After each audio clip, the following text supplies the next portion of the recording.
At one time, Richtofen and Samantha were best friends. They grew up together, they entered this new universe together, they were extremely close. In fact, I say they were best friends. Well, they were the only friends they had. They only had each other. It was Eddie and Samantha. But then something happened which later on down the line led to Samantha killing Richtofen's wife and son.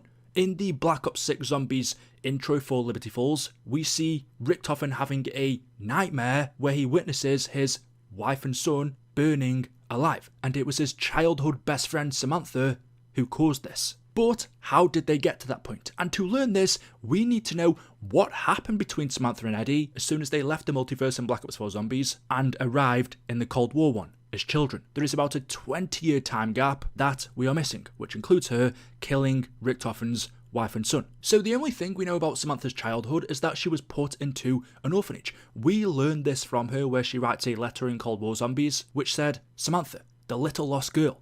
Sometimes I still feel like you. I remember so little from before the orphanage. Sometimes I think that's a good thing. Did we have a mother?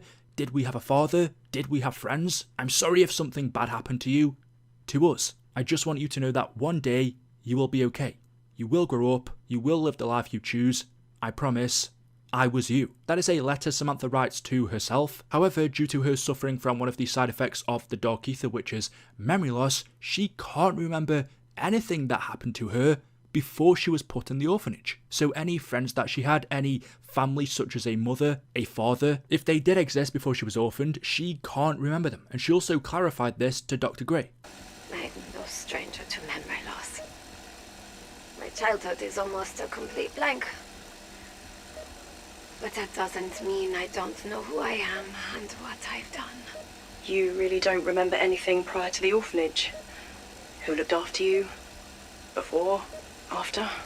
Samantha doesn't remember a single thing before she was an orphan, which means Eddie, her childhood best friend, the person she entered this Cold War universe with, she forgot about. She would have been split up from Richtofen. He would have gone off to do his own thing, perhaps put into an orphanage himself. Samantha was put into a different one, but because she can't remember anything prior to that, Richtofen being her best friend was wiped from her memory. The both of them then seemingly grew up living separate lives until 1979, so over 10 years later, when Samantha met Weaver. From what we understand, she was in Iran during the Iranian Revolution. Western intelligence agencies that were working with the CIA extracted the Tsar, but a lot of diplomats and citizens that were living in the country weren't so lucky. However, Samantha was. Weaver went off the radar and saved her. We don't exactly know how and what it involved, but they've been pretty much best friends ever since then, where they started working together. That all changed when, one day, a mission that the two of them were on went wrong. During the events of Cold War, haunted by what her and Weaver had done, Samantha wrote, "I'm writing it down. Not because I don't know what happened, but so that others will. My name is Maxis, Samantha Maxis. I know you're reading this, Weaver, and I know you feel the same guilt I do about the boy. I promised I would keep him safe, but we both failed him. The last thing I expected was for you to move as quickly as you did. The operation should never have happened. If I'd had known the steps you would take, I would not have told you the location. The house was supposed to be safe. We both feel the guilt, but I will always blame myself more than you. I remember waiting for your call. 10, 11, 12. The phone never rang. Instead, I saw news of the explosion on TV. I couldn't sleep. 3 a.m. I heard a knock at my apartment door. You gave the keyword, and I let you in. We'd never met face to face before. It was a shock to finally meet you.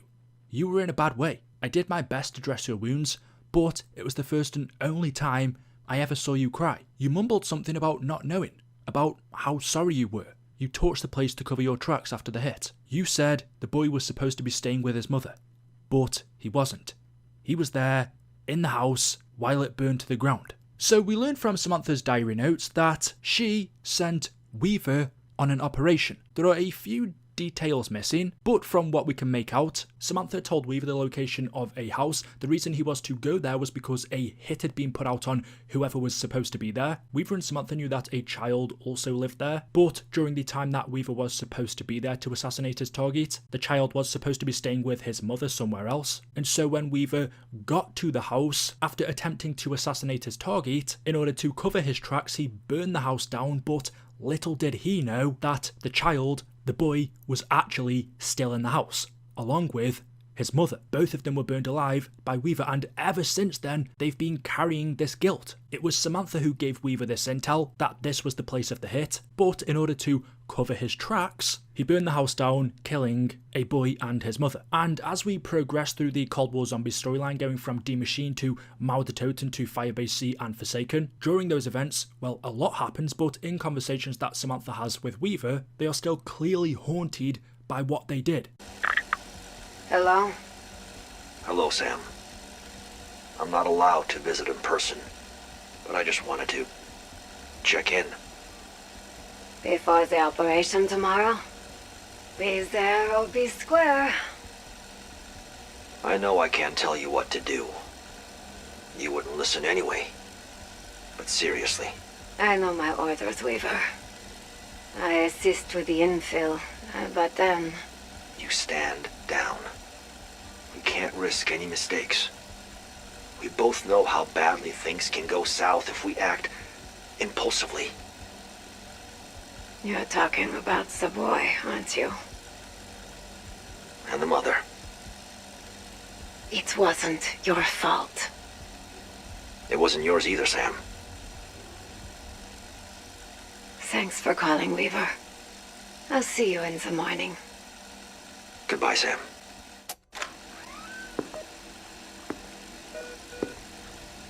Weaver, Hello, Sam. you look serious. My colleagues tell me you've not exactly been cooperative. Or forthcoming. Instead, you've been evasive. Obtuse, even. Ain't that just like me? This isn't a joke, Sam. I'm worried about you. We all are. After what I've been through, do you honestly think I'm joking? Sam. I thought I'd died and gone to hell. I thought everything and everyone I ever knew was gone forever. You've been to hell before, though, Sam. We both have. I was never going to leave you there to die. Like you did the boy. That's not fair, Sam. That was a different situation. We both did all we could. But not enough. He's still dead, isn't he? I can see you're agitated, so I'm gonna let you get some rest. I hope you feel better soon. I don't want to upset you. This final radio transmission of Samantha is the biggest though, because she finally reveals the boy's name. He was called Samuel. His name was Samuel. And we will forever feel responsible for his death. I gave the intel to Weaver. The intel he acted upon. That's what we're all supposed to do, right? Act on the available intel. That's just what Weaver did. Act. Unfortunately, his actions resulted in collateral damage that neither of us will ever be able to forgive ourselves for. I'm sorry. I know he is too. But I still have a terrible feeling that the events of that day may yet come back to haunt us. I just need you to know. I am sorry. Even though we kind of figured this out before, now going back to the Black Ops 6 intro where we see Richtofen sitting in this park with his family, his wife and his son. He then walks away to get a jacket for his wife from the car, and as he turns around he sees both of them burning alive, only to wake up seconds later revealing that this is a nightmare. But one thing he does say is his son's name was Samuel. So the child and mother that Samantha and Weaver killed was Richtofen's wife and son, which almost explains, or it should do anyway, the reasons Richtofen did everything we know he did in Black Ops Cold War Zombies. Everything in that game to do with Requiem, Samantha and Weaver was all set up by Richtofen. Back in the 80s, he set up the Office of Requiem, a subdivision of the CIA. He told the CIA and the DoD that the reason this company needed to exist was to battle the threat of the undead outbreaks that were taking place across the globe. However, Richtofen had his own secret agendas, and all of the members of staff that worked for Requiem, Richtofen approved personally, especially Weaver. Richtofen chose the very person who killed his wife and son to work for him. And so once the Office of Requiem was set up, because Samantha was Weaver's friend, she unofficially ended up working for Requiem as well. And now having the two people that killed his family working under him, close to him, Richtofen could, one, not only keep an eye on them, but two, use them for his grand plan, which was Project Janus. We don't yet know what Project Janus involves. That will unravel in Black Ops 6 Zombies. We believe it might have something to do with Richtofen attempting to somehow bring his wife and son back from the dead.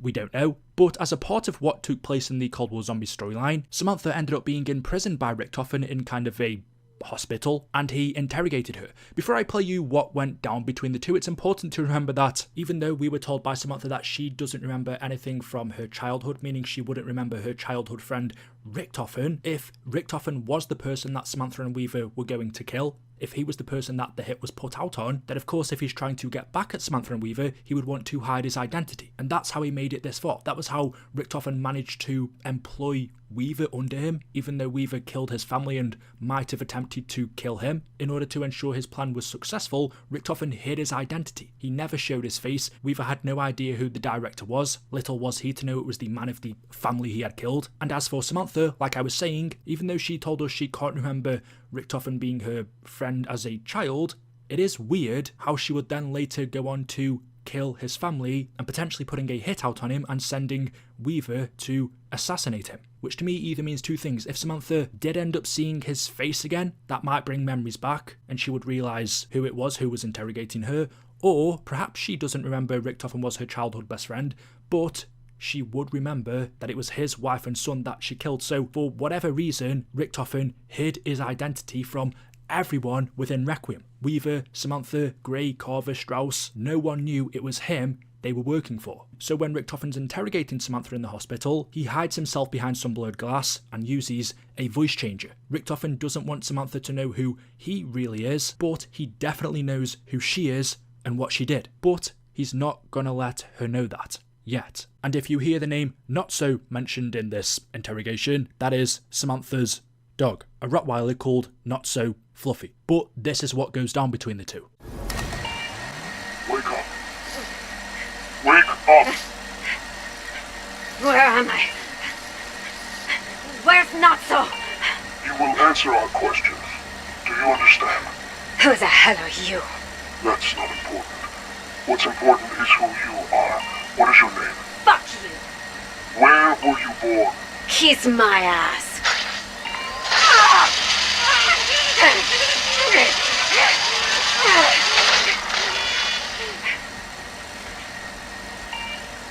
Your name is Samantha Maxis. You were born in Berlin, November 5th. Is that correct?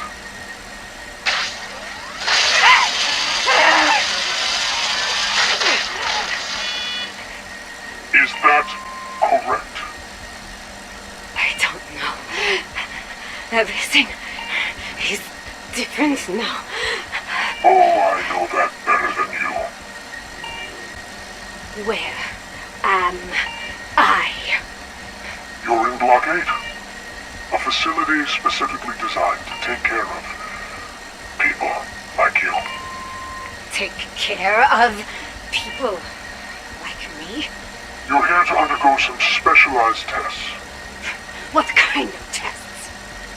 You'll find out soon enough. The Dark Aether changed you in many ways. I just need you to know how much. You don't know anything about me.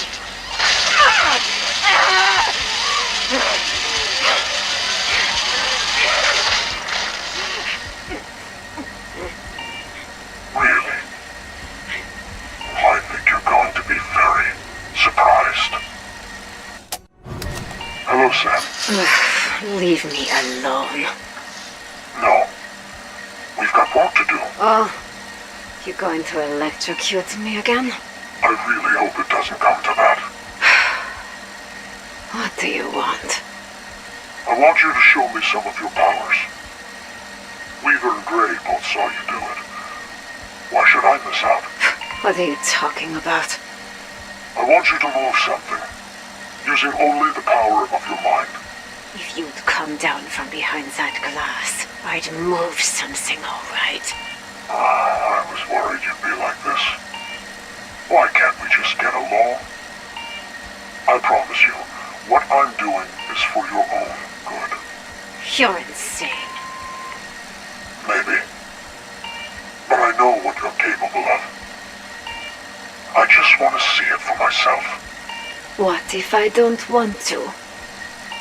That would force me into the regrettable position of having to use more severe methods. Is that a threat? No, not a threat. Just an incentive.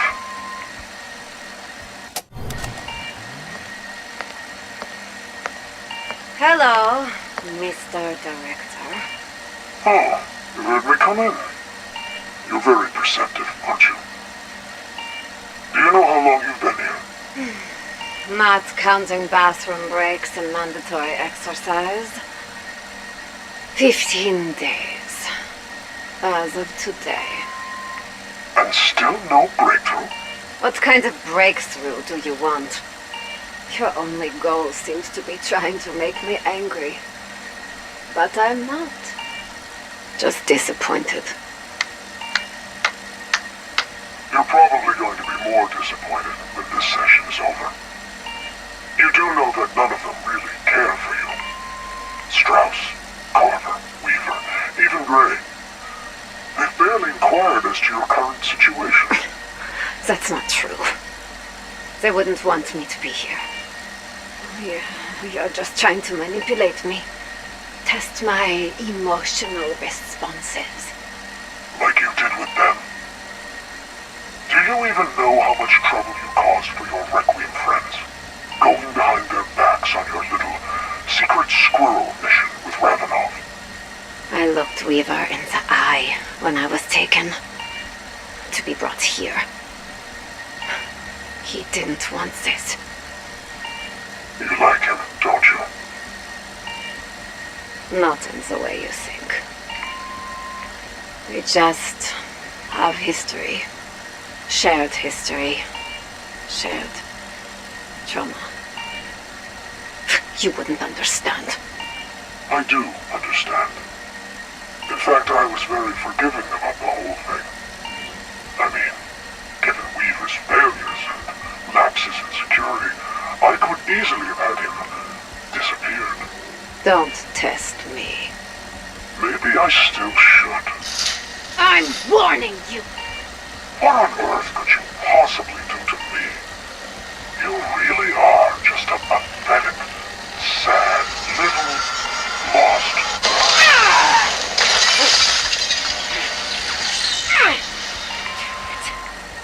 Oh dear.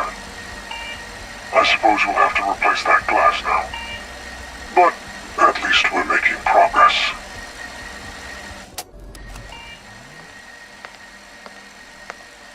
We're going to try something a little different today. What's going on? What are you doing? Oh, It's your fluffy friend. she's not fluffy. Her name's not so. Not so fluffy. Cute. I suppose.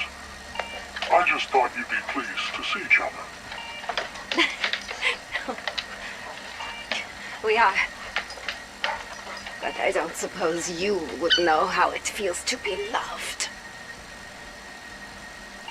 Playtime's over. Guard, you have your orders. Please take aim. What? In exactly 30 seconds, by my watch, the guard will pull the trigger. How dare you? What the fuck is wrong with you? 25, She's done nothing wrong! 18, What kind of monster are you? 10. What do you want from me? You know what I want. 5, Ah! 3, 2, 1. Stand down, Sophie. Well done, Samantha. You successfully teleported your dog to safety. begin to tell you how proud I am of you.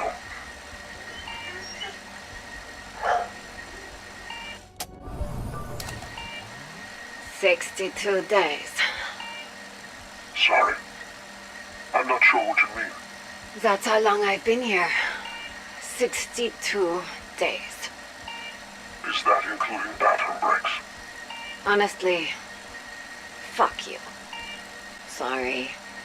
Saying that's just me taking my mandatory exercise. What a potty mouth you have. Apologies. What I meant to say was, fuck you! Can I direct your attention to the monitor? The one on your right. Elizabeth, she's asleep. Why are you watching her? Not just Gray. I watch everyone. Bring in the prisoner. What do you want from me this time? More magic teleporting? No. Something much more important. This is a captured Omega agent, and I would like to see you kill him, using only the power of your mind. I won't do it. Won't or can't. I think the former. You can't make me. Take another look at the monitor. Do you see the figure standing very quietly in the corner of her room? The one who's just raised a pistol to Dr. Gray's head.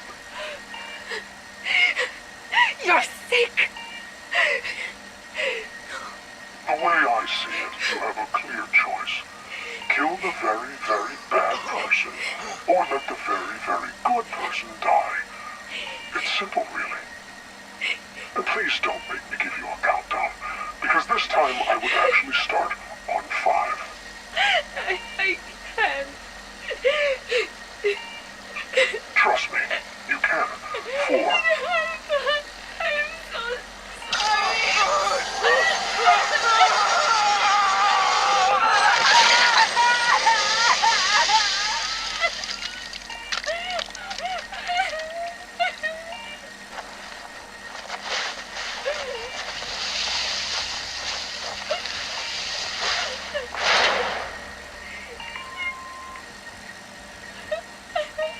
You may not realize it yet, but trust me, Miss AETHER. Today was a very good day. So as you just heard, all throughout that interrogation, Richtofen drops little hints to Samantha that he knows more about her than she thinks. That actually, he might know more about her than she knows about herself. He might even remember what happened to her before the orphanage. That at one time as children, they were friends, but unfortunate circumstances have led them to this point. Samantha says stuff like, things are different now. Richtofen says, oh, I know that better than you. She also says to him, you don't know anything about me, where he says back, really? You're going to be very surprised? The one that really hit me was when Samantha says to him, I don't suppose you know how it really feels to be loved. Yeah, well, he did until you killed his wife and son. And you can tell this one really hit Richtofen because he then tells the god to point his gun at Samantha's dog, forcing her to either show him the powers she has, or he'll kill the thing she loves and do exactly to her what she did to him. But the bigger point of these interrogations was for Richtofen to get Samantha to harness her dark ether powers, to get her to realise what she's capable of. Because his end goal, as we hear in this interrogation, is to manipulate her or convince her that she's powerful enough to fight the Forsaken. Hello, Sam. How are you today? I am alive. Yes. Still alive. Are you scared? I am not scared. I have overcome much worse things. I don't mean scared of being here. I mean, are you scared of yourself? I am not a bad person.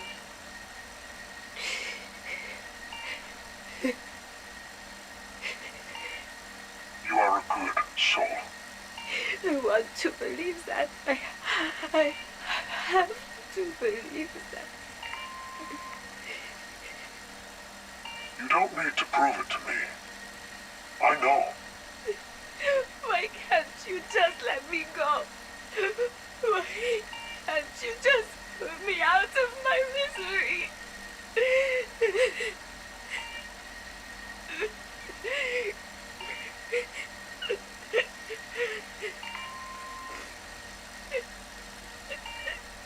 Sam,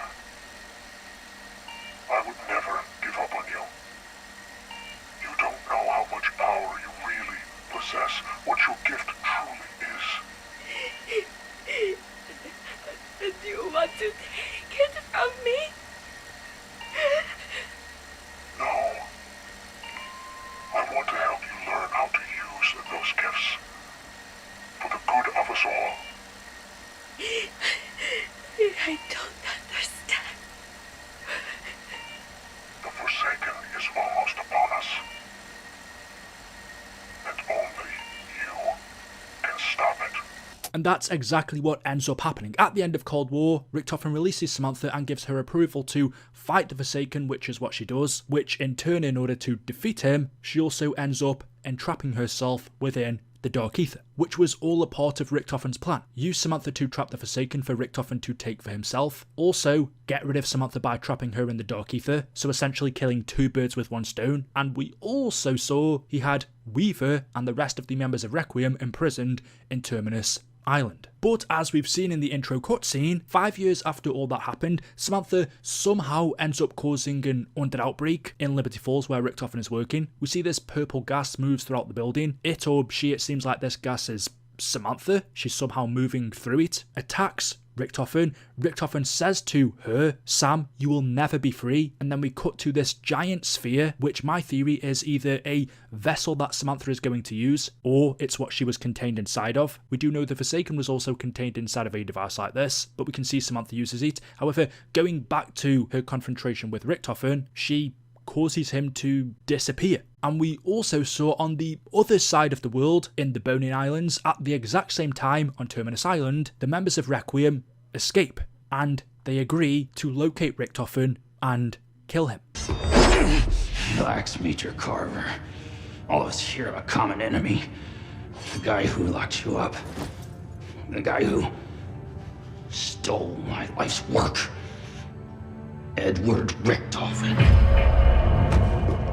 What do you say we find him and kill him? Huh?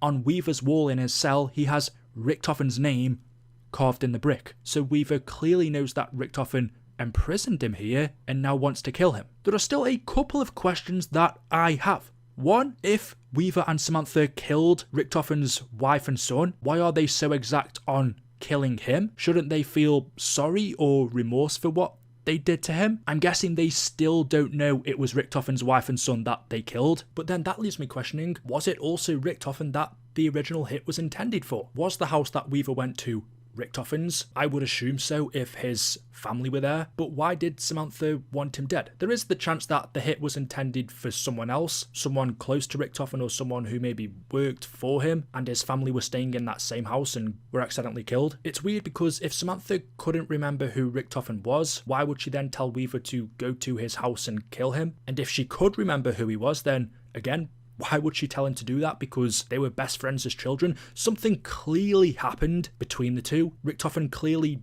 did something that caused Samantha to want him dead. She can clearly remember who he is now from what we've seen in the Black Ops 6 Zombies cutscene. That could explain why Weaver has Richtofen's name written on his wall. Maybe he thought he killed Richtofen, but didn't, and now that he's learned that he's alive and he tricked him and has now imprisoned him in Terminus, he wants revenge. But shouldn't he feel a little bit sorry because, well, he did kill his family, unless he doesn't know it was Richtofen's wife and son that he killed? If they had all of this intel on the house and who the assassination target was, and they knew that this child lived in the house, but during the time that Weaver was sent there, he was supposed to be with his mother, surely they would have known those two people were related to the person they were trying to kill, Richtofen. So if Weaver knows he's killed Richtofen's wife and son, well, at one point he clearly felt bad, but it doesn't look like it now. He still wants to kill Richtofen, and so does Samantha. What the hell happened between Samantha and Richtofen after they were split up? After Samantha was sent to an orphanage, after Richtofen went his own way, what happened to